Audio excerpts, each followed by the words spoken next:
Let me ask you, what's your definition of an introvert? Sabi nila, pag introvert ka, mahiyain ka, tahimik, kulang sa self-confidence, or mas worse, dahil introvert ka, sasabihan ka na wala kang future. I know sa iba dyan, nasabihan na ng mas worst pa na definition. Tapos karamihan, natitake yun as negative kaya nakakawala na ng gana, ng pag-asa, at ng rason para magpatuloy pa. Pero, ganun-ganun na lamang ba yun? Tatanggapin mo na lang na yun ang sinabi nila sa'yo. Personally, sa mga sinabi nila sa akin, thankful ako kay Lord kasi dahil sa Kanya, na-take ko yung mga definitions na yun ng pagiging introvert as positive, wherein ginawa ko siyang motivation para mas improve pa ang sarili ko na mag-focus sa strengths ko. Kaya sa mga nang maliit sa akin, salamat sa kanila kasi isa sila sa mga reason kung bakit ako patuloy na nag-improve. Hindi lang kami sanay magsalita sa harap ng maraming tao. Pero madami kaming iniisip, pinaplano at pinapangarap.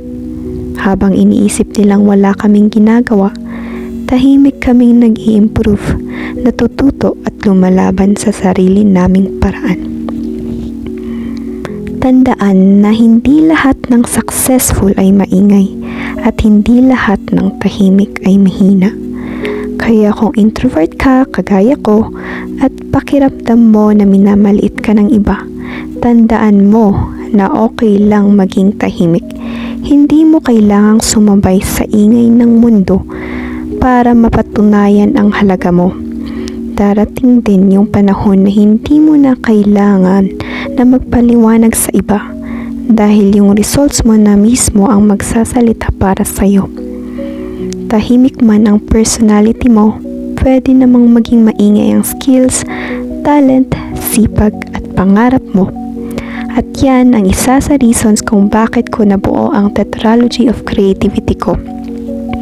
Through my tetralogy, Mikoria, Artara, Carvonia at Katsu, gustong ipakita na kahit introvert ako, kaya kong gumawa ng sariling mundo, sariling story, at sariling pangalan.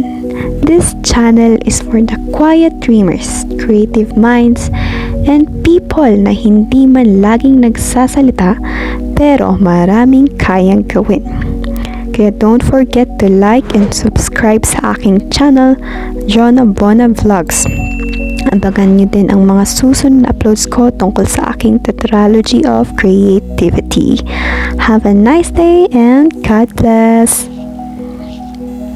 Gusto ko lang din sabihin, nagiging extrovert din ako minsan kapag comfortable ako sa taong kausap ko.